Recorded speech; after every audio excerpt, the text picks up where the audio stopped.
Et donc, c'est l'histoire d'un Américain qui est adepte d'un gourou indien et il a comme rêve d'aller assister à l'une de ces conférences, de ces réunions en Inde et il économise toute sa vie. Il vole des milliers et des milliers de kilomètres pour aller en Inde et là, lors de la conférence de ce gourou, eh bien, il va avoir l'enseignement le plus révélateur et le plus transformateur de sa vie, mais il ne lui a pas été donné par qui il pensait le recevoir. Je vous en dis plus dans cet épisode.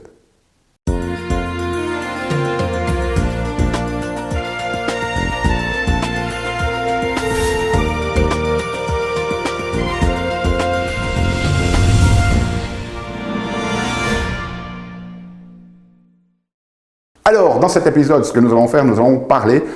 des maîtres inattendus, c'est-à-dire de ces enseignements que la vie, que l'univers, que Dieu nous donne, mais qui ne viennent pas toujours d'où on les attend. Et donc, si je prends ma propre expérience, je n'avais pas vraiment d'intérêt particulier pour le développement personnel jusqu'à que j'arrive en chiropractique et que je sois exposé à un certain nombre de personnes dans le domaine anglophone qui étaient dans le développement personnel. Peut-être que vous avez entendu parler d'auteurs comme Deepak Chopra ou d'autres. Et donc, j'ai commencé à m'intéresser en allant à des conférences, à lire à cette notion de développement personnel, hein, d'essayer de finalement de progresser continuellement, de travailler sur soi, d'aller de l'avant. Et bien évidemment, très rapidement, dans ces notions de développement personnel, il y a cette notion qu'on retrouve d'ailleurs aussi au cœur de la philosophie, qu'il y a des principes qui gouvernent notre univers, qui sont bien au-delà de nous-mêmes, hein, qu'il y a des dimensions qui sont bien au-delà de notre physique, de nos émotions et de notre mental. Et donc, ce qui fait partie de toute cette dimension est cette sphère de la spiritualité ou du divin, peu importe comment vous voulez l'exprimer. Et donc, une des choses qui m'intéressait au travers des différents écrits que j'ai lus, c'était d'essayer d'être de plus en plus en connexion, si vous voulez, avec cet ordre ou cette dimension divine ou spirituelle pour qu'elle me guide beaucoup plus dans ma vie au quotidien. Et un des ouvrages que j'ai particulièrement apprécié, et peut-être que vous l'avez lu, ce sont Conversations avec Dieu de Neale Donald Walsch, qui est un carton mondial. Et donc, si vous n'en avez jamais entendu parler, c'est essentiellement 3 livres. Il y en a d'autres dans la série, mais principalement dans Conversations avec Dieu,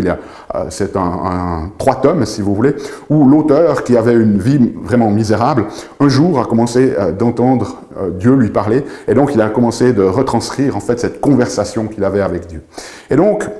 ce livre, qui est au-delà de ça très intéressant, m'a fait partir un petit peu dans cette notion de « Ah ben voilà, ça serait génial si Dieu pouvait converser directement avec moi ». Et donc je suis tombé un peu dans cette illusion que j'allais avoir comme lui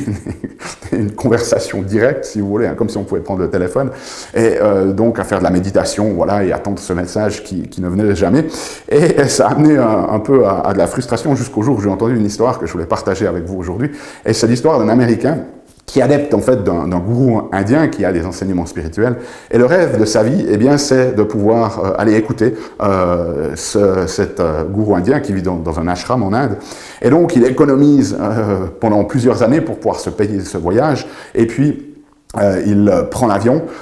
il fait des milliers de kilomètres, il arrive en Inde, il y a encore de nombreuses heures de voyage sur des routes chaotiques pour arriver à l'ashram de ce gourou. Et puis donc il arrive finalement à cet ashram et un matin pour une énorme conférence, il y a des centaines, voire peut-être même des milliers d'adeptes qui sont venus là. Et donc le gourou va faire sa conférence et comme il attire de nombreux étrangers, eh bien, il va faire sa conférence en anglais, mais il ne parle pas très bien l'anglais, hein, c'est un anglais indien très haché comme ça. Et donc ils sont tous installés assis par terre hein, sur un champ qui est pas très confortable et bien évidemment il y a tellement de monde qui sont tous serrés comme ça.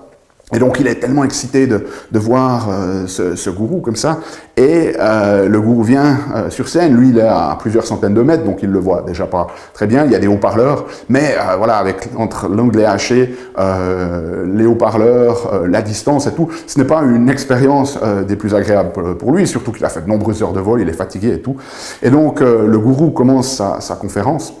Et puis, il y a deux personnes derrière lui qui sont toujours en train de un peu de parler hein, en hindou, et puis qui s'étirent de temps en temps, donc ça tape dans son sac, ça le dérange, et il commence un peu à monter les tours comme ça, et puis il n'ose rien dire, mais il se retourne, il regarde les gens comme ça, mais ils ont des comportements peu respectueux, il y en a un qui mange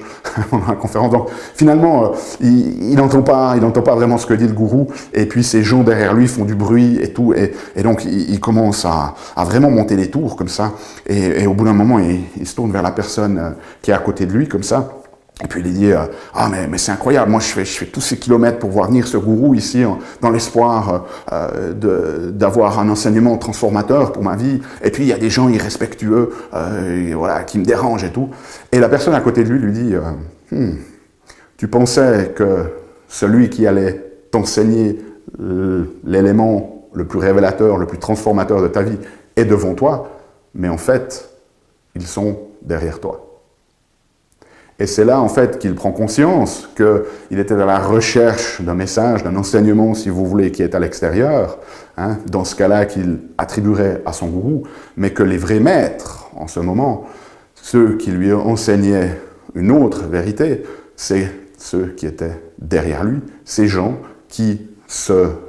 comportaient mal, si vous voulez, eh bien, lui ont montré que finalement,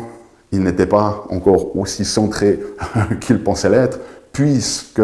cette simple dérangement extérieur était capable de le faire tomber dans les émotions au point où il ne pouvait plus apprécier ce pourquoi il était venu. Et donc, c'est cette révélation qui lui a fait prendre conscience finalement qu'il y avait encore cet énorme travail à faire sur lui. Et donc, le message qu'il recherchait, il l'a eu, mais pas par le biais auquel il s'y attendait. Et donc, c'est cette notion, en fait, de maître inattendu. C'est-à-dire que dans la vie, eh bien, nous avons des enseignements qui viennent par plein de moyens et pas toujours par les moyens par lesquels on les attend. Et dans mon cas, c'était la notion, quand j'étais en cours d'études, de se dire « Ah, si je pouvais avoir cette conversation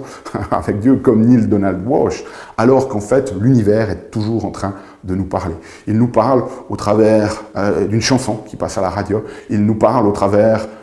d'une phrase qui peut être dite dans une série ou dans un film, il nous parle au travers d'un sourire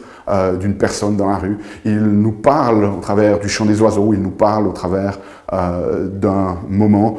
où vous êtes en contemplation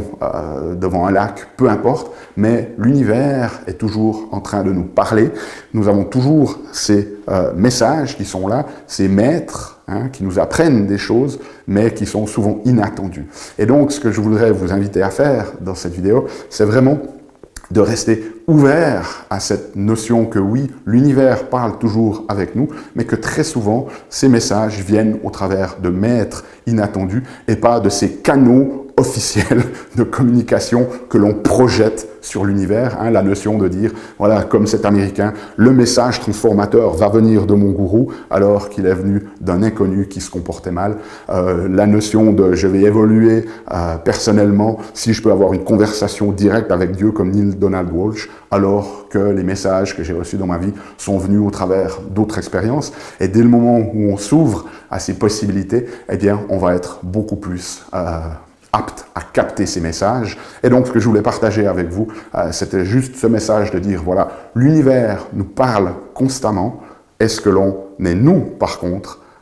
en train d'écouter constamment? Et ce que je vous invite à faire, eh bien, c'est simplement de faire abstraction de la perspective que vous avez sur la manière dont les messages devraient venir à vous, sur la manière ou sur la perception que vous avez de qui sont les maîtres, entre guillemets, qui devraient vous enseigner, pour juste être ouvert à cette notion que les enseignements viennent très souvent, et les meilleurs enseignements viennent très souvent de maîtres inattendus. Laissez-moi savoir ce que vous en avez retiré dans les commentaires. Nous, on se voit la semaine prochaine pour un nouvel épisode. D'ici là, souvenez-vous, émerveillez-vous, aimez la vie et contribuez chaque jour un petit peu plus.